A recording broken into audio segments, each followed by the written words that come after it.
ГСП онлайн. Городские новости сейчас.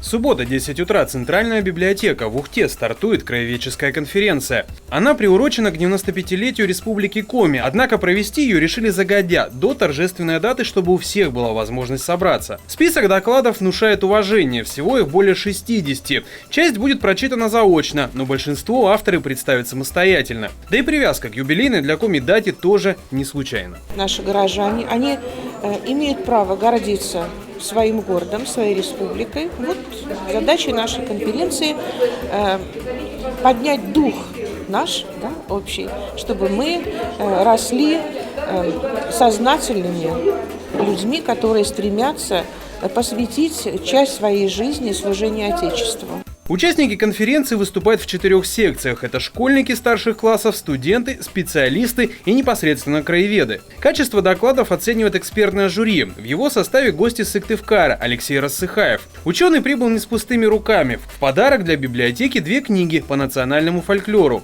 Одна под авторством самого гостя. На конференции Алексей рассказал об актуальных тенденциях в изучении коми народа. Повседневная жизнь обычного человека. Чем жили, чем питались, как они себя ощущали в советское время, довоенное время, до октябрьское время, нынешнее время, как себя ощущают. В принципе, вот эти новые направления работы, которые тоже интересны для профессиональных ученых. Работа конференции продлится весь день. Все участники получат сертификаты. Для школьников это может быть неплохой прибавкой в портфолио. Кроме того, как говорят организаторы, лучшие проекты после доработки могут прозвучать не только в Ухте, но и на уровне всей республики.